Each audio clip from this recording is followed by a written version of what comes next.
Hey, it's Russ, and today I want to address how much a woman in her early 60s with about $1.7 million in liquid investment assets can afford to comfortably and confidently spend each year.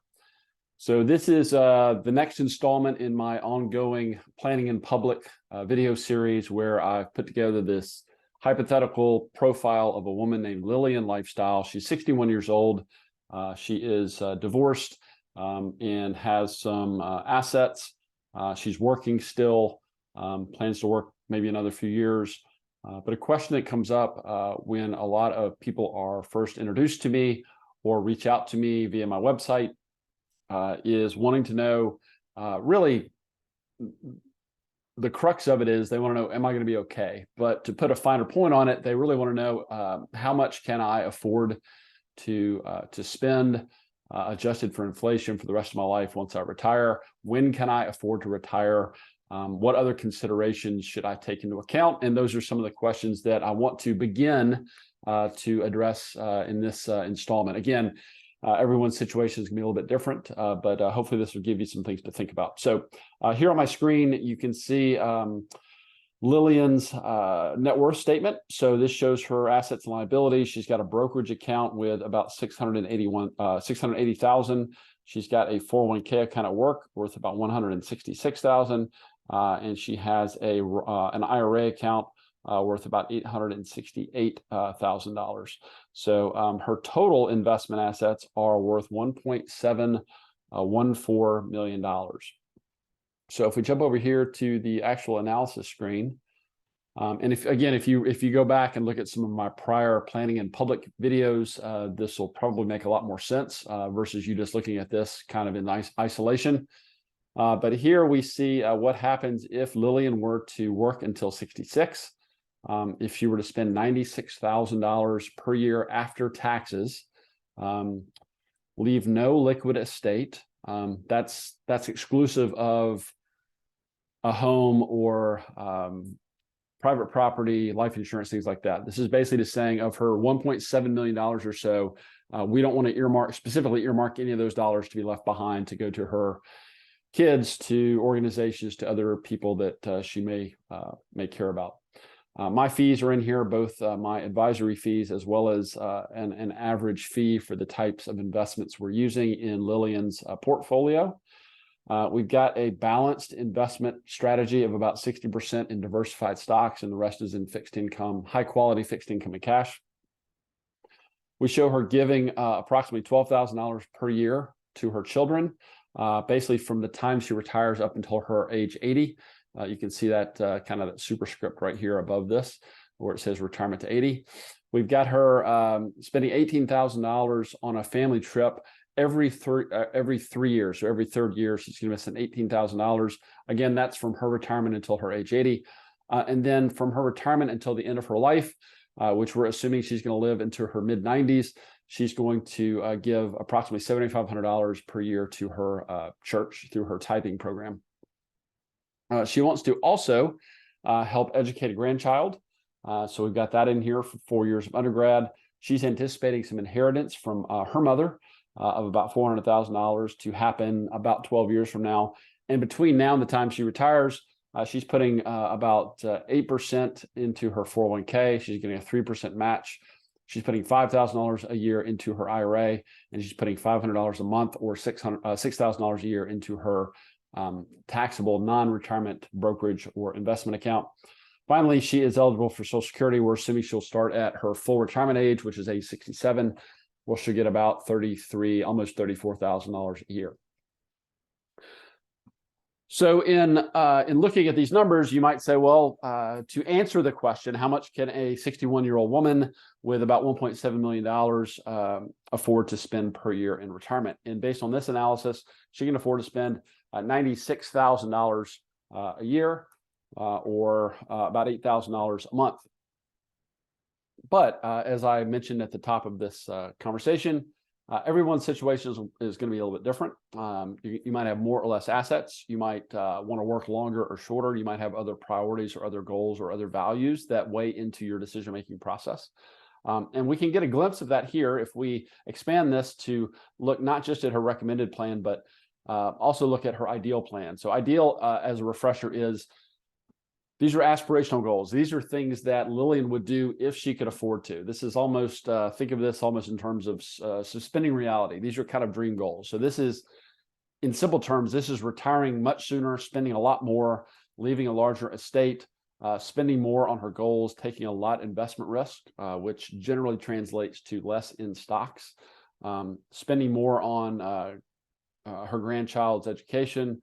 The inheritance doesn't change, and actually saving a little bit less. So actually lowering her current savings so she's got more discretionary income now. The flip side of ideal is what we call acceptable. You can see that over here on the right.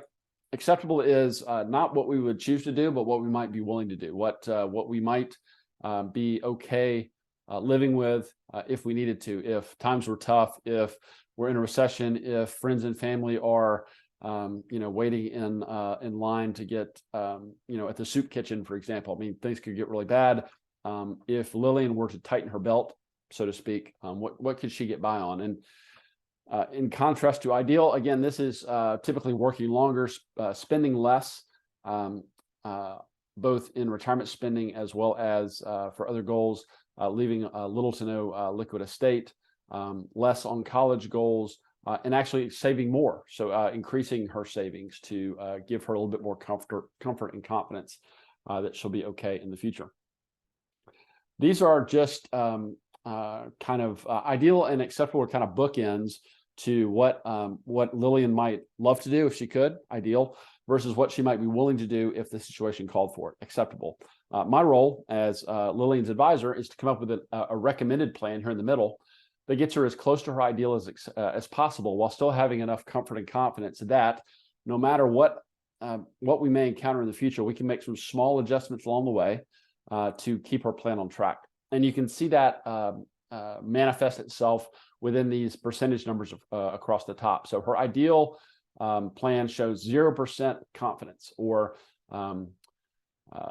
basically there's little to no chance of that happening. What that means in simple terms is we run 1,000 simulations of the rest of Lillian's life. In 0 of those 1,000 simulations were this set of goals and assumptions able to work for her. On the other hand, acceptable, we run another 1,000 simulations of Lillian's remaining life using these goals, these assumptions, and she actually has 100% confidence, which on paper sounds great. Who wouldn't want 100% confidence? In school, we all learn that's an A. Who doesn't want an A? The problem is what 100% confidence means is there is basically 0 chance that we would have to make any adjustments along the way. And again, that sounds good, but what we run the risk of doing is being so confident in the future that we're sacrificing our lifestyles today, meaning we might be working longer than we need to, we might be spending less than we could afford to, we might be saving more than we need to, or taking more risk than we need to. Which brings us back to this idea of this recommended plan, which is to get Lillian as close to her ideal as possible while still having enough comfort and confidence that we can manage and adjust her plan a little bit along the way to keep her plan on track. And the way we measure that statistically is we clearly don't want to be at 0% confidence, because that just doesn't work. As I just explained, though, neither do we want to be at 100% confidence, because that could indicate that we're basically sacrificing today in exchange for an overconfident future. So if we don't want to be at 0 and we don't want to be at 100, where do we want to be? We want to be between 75 and 90%. 75% or greater would indicate that we have enough confidence that we're not relying on a hope and a prayer. However, 90% or below would reflect that we're not sacrificing today in exchange for the future. So that 75 to 90% represents what we call the comfort zone, and that's where we want a client's plan to fall, because that would indicate that we're well balanced between living a great life today, making the most of Lillian's life today and each day going forward, yet still having enough comfort and confidence that no matter what happens in an uncertain future, we can make some adjustments and tweaks along the way to keep her plan on track and to keep her living a great life. So if I come back over here and just kind of isolate her recommended plan, you might say, well, or you might think, well, okay, this is her plan. It's done. This is, I guess, as good as it gets. But what this, in my mind, what this does is really the start of an ongoing planning conversation. So a financial plan is a noun. I don't provide financial plans to people. I provide ongoing financial planning. And so this is an ongoing process, an ongoing conversation of revisiting what's important to you, or in this example, what's important to Lillian. Have her goals changed, have circumstances in her life or her work or her family dictated that she maybe consider some different directions or other changes in her plan and thereby her life. So, for example, while we're assuming that in this example that Lillian's going to work to 66, what if she says, what if she comes home from work one Friday afternoon and has just had one of those weeks? She literally wants to quote Johnny Paycheck, she wants to take this job and shove it. And she says, listen, Russ, I'm 61. I'm not willing to retire tomorrow, but there's no way I can make it to 66. What happens if I retire in 2 years at 63? Well, we can change this and we can get immediate feedback. So if we change her retirement age from 66 to 63, we see she falls out of the comfort zone where she was previously at 88% confidence down to 63%. So 63% is below the 75%, which is the southern border or the lower border of our comfort zone. That doesn't work. But retiring sooner might be more important to Lillian than spending $96,000 a year in retirement. So, for example, if she really wants to prioritize retiring at 63 instead of 66, she might be willing to spend a little bit less per year in retirement. So if we reduce this from $96,000 a year to $92,000 a year, that gets us from 66 up to 69%. So we're moving in the right direction. So let's say we move that to 90,000. So now we're at 72. So we're getting closer. Let's say also that while she wants to take care of her kids, let's say that gifting to her children annually, starting at retirement, is important, but not the most important. So if we reduce this to $8,000 a year, well, now we're back in the comfort zone. We're on the lower end of the comfort zone at 76%, but we're still back in the comfort zone. So this plan works, at least today. As a reminder, this is a snapshot in time. This is looking at what we know today and looking forward based on what's important to Lillian, what she wants to accomplish with her life. Tomorrow, the next day, the next week, the next month, things will certainly change, and that can impact her plan. So barring any other changes in Lillian's life or different directions she wants to go, we can see the plan fall below the comfort zone, or it can actually go above the comfort zone, depending on what's happening in markets and things of that nature. So that's just one example of how things might change for Lillian. We might be going through a challenging market environment, which we've all been experiencing here lately. So let's say that Lillian is not as comfortable sticking with her current investment portfolio. So she wants to move down from 60% in diversified stocks down to 45% in diversified stocks. Well, doing that, again, takes her back out of the comfort zone. So these are conversations that I have with my clients where we focus on the things that are within their control, the client's control. Things like, when do you retire? How much do you spend? How much do you save? How much risk do you take? And we try to, you can't completely ignore, but we try to diminish our focus on things that are outside of our control. Things like investment markets, or the political landscape, or interest rates, or the price of gas, or whoever's sitting in the White House, or whatever the case may be. Excuse me. And using this tool, this framework, as a way to both understand and interpret the trade-offs among these choices, among these things that are within our control, it gives, I've found, and clients have told me, it gives them a lot more peace of mind, a lot more comfort and confidence, and frankly, clarity around what it is they want to do versus what it is they're able to do in a sustainable fashion over time. So this is just a very quick and dirty example of how things might change. After going through this example, Lillian might say, listen, after the week I've had, there's no way I can imagine working to 66. But on second thought, in order to make this work a little bit more my plan work a little bit more comfortably, maybe 63 is a little bit more aggressive than I need. What if I work to 64? Well, that takes her back to 80%. Now, what have we done? We've now retired Lillian, or we're planning for Lillian to retire 2 years sooner than previous. We've reduced her retirement spending by $6,000 a year, $500 a month from the original $96,000 a year. We've reduced her annual gifting to her children from $12,000 a year to $8,000 a year. And we've reduced her investment risk by lowering the equity exposure in her portfolio from 60% to 45%. So to bring this back full circle, how much can a 61-year-old woman with about $1.7 million in liquid investment assets spend per year? Well, in this example, in this particular set of goals and assumptions, she can spend somewhere around $90,000 to $96,000 a year. So roughly $7,500 to $8,000 a month, spendable after-tax dollars. But this is all going to hinge or rely upon